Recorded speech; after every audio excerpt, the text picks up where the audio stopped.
आप थोड़ा प्रोग्राम के बारे में बताएँगे? इसका जो स्ट्रक्चर है, प्रोग्राम कैसे लोग आते हैं, उसके बाद में कैसे ट्रांसफ़ॉर्म करते हैं, कैसे-कैसे उनके साथ में जो डे वाइज़ आपके प्रोग्राम्स चलते हैं। या तो उसमें जो कुछ वर्ड्स हैं, जैसे आपने ऑलरेडी डिस्क्राइब किया हुआ है हमारे साथ में, मैं आपको लिंक भी शेयर कर दूँगा। जो कंप्लीटली लॉ ऑफ अट्रैक्शन है, एनएलपी है, जो आपको अभी हम खुल के बताएँगे, डिस्क्राइब करेंगे ब्रीफली। तो इसके बारे में आप बता सकते हैं कि लोगों को कैसे समझाना पड़ता है कि ये वर्ड्स क्या है? आप एनएलपी के बारे में बता सकते हैं सबसे पहले, व्हाट इज़ बिल्कुल एनएलपी? बिल्कुल। सो ये सब डिसाइड करता है कि आप लाइफ में क्या अट्रैक्ट कर रहे हैं। सबसे पहला स्टेप है अवेयरनेस, ओके, कि आप बदल सकते हो। तो हम अगर सबसे पहले बात करें एनएलपी की, which is neuro linguistic programming. Neuro okay, means neurons, right? So we have trillions of neurons in the brain, in the mind, right? So programming, उन न्यूरॉन्स की प्रोग्रामिंग क्या है और उसकी ओके, लैंग्वेज क्या है, okay. That is neuro programming. तो ये साइंटिफिकली प्रूवन है या फिर बिल्कुल इसको कैसे आगे लोगों को और एनएलपी के साथ में लॉ ऑफ अट्रैक्शन आपने जोड़ा था, बिल्कुल। तो उसको आप डिस्क्राइब करेंगे कि एनएलपी और लॉ ऑफ अट्रैक्शन क्या है? हम कैसे रिलेट कर सकते हैं दोनों को? सबसे बड़ी इम्पॉर्टेंट बात है समझने की कि जो भी हम सोचते हैं, जो भी हम मानते हैं, जो भी हमारी एनर्जीज है, फ्रीक्वेंसी है, या एक पैटर्न जो दिमाग में बन चुका है, हर एक के दिमाग में हर चीज़ के लिए एक बिलीफ सिस्टम क्रिएट हो जाता है। वो होता है थॉट की स्टार्ट होने से। किसी भी एक थॉट को अगर आप बार बार सोचते हो, मान लीजिए न्यूरॉन्स कनेक्ट हो रहे हैं एक ही जगह पर। ओके, जैसे दो बिजली की तारों को जोड़ा जाता है, वो स्पार्क क्रिएट करता है। राइट, सिमिलरली आप मानिए आपके दिमाग में दो तारें जुड़ती हैं जैसे ही आप कुछ सोचते हो, वो दो तारें एक स्पार्क क्रिएट करती हैं।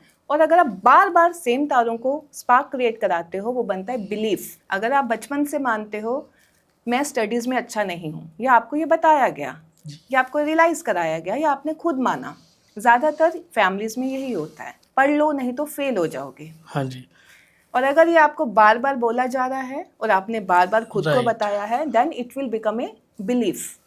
राइट। इसमें मैं एक क्वेश्चन आपसे करना चाहूँगा, बहुत से लोग ऐसे हैं, हम भी थे, हमने काफ़ी टाइम पहले से अपने करियर टाइमिंग से, स्कूल टाइमिंग से, कॉलेज टाइमिंग से अपने माइंड में एक थॉट प्रोसेस हमेशा हर इंसान पॉजिटिव लेके चलता है राइट।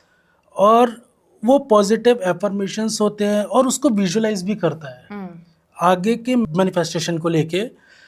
लेकिन वो स्ट्रगल क्यों करता है?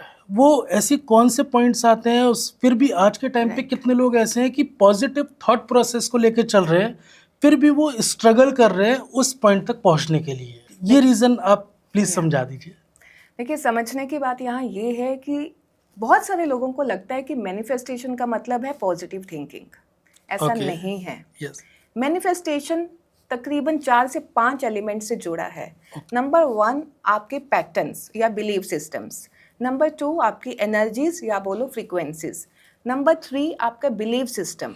नंबर 4 आप क्या रेडी हैं उस अप्रोच को अपनाने के लिए। ओके, तो ये बहुत ज़रूरी है। सिर्फ पॉजिटिव थिंकिंग रखेंगे अगर आप, जी, और हर वक्त मन में जो आपके बिलीफ थे या दिमाग में आपके पैटर्न्स थे वो वहीं के वहीं हैं, आपके सबकॉन्शियस माइंड में फियर पड़ा है, कोई ऐसे अनरिजॉल्व्ड इश्यूज पड़े हैं, राइट, या आपके बिलीफ ही ऐसा है कि मैं ये पा नहीं सकता, या मैं ये चाह नहीं सकता, या ये मैं कर नहीं सकता, राइट। तो आप जितना भी अच्छा सोच लें वो कभी भी आप नहीं पा सकते, और लोगों को लगता है कि ये काम नहीं करता। इसमें लोग मतलब क्यों अटक क्यों जाते हैं? व्हाई दे स्टक कि अच्छे विजुअलाइजेशन के साथ में भी, राइट। अच्छे थॉट प्रोसेस के साथ में भी स्ट्रगल फिर भी कर रहे हैं, लेकिन राइट। एक ऐसा पॉइंट वो फिर भी आकर के क्यों वहाँ रुक जाते हैं कि हम आगे नहीं बढ़ पाएंगे? क्यों नेगेटिविटी उनके दिमाग में भर जाती है? राइट। इसका एक नंबर 1 रीज़न है रेसिस्टेंस। बहुत सारे लोग मान चुके हैं कि हम प्रैक्टिस को, हमें पता है कि लॉ ऑफ अट्रैक्शन को कैसे यूज़ करना है, मैनिफेस्ट कैसे करना है। ये बहुत सारी लर्निंग्स अवेलेबल हैं, yes, specially after the book the secret, the movie secret के बाद यूट्यूब पे बहुत कुछ अवेलेबल है। अब दिक्कत ये है कि नॉलेज अवेलेबल है, प्रैक्टिकलिटी नहीं अवेलेबल। राइट, जैसे ही आप चीज़ों को प्रैक्टिस करोगे, डेली यूज़ में लेके आओगे, कुछ प्रोसेसेस हैं, कुछ टेक्निक्स हैं, तब आप देखेंगे कि आपके बिलीफ सिस्टम्स चेंज हो गए हैं, आपके सबकॉन्शियस प्रोग्रामिंग चेंज हो गई है, आपके न्यूरॉन्स का कनेक्शन गलत से सही जगह होने लग गया है, और आपका रोज़ का दिनचर्या, लाइफस्टाइल चेंज हो गया है। तो ये आपके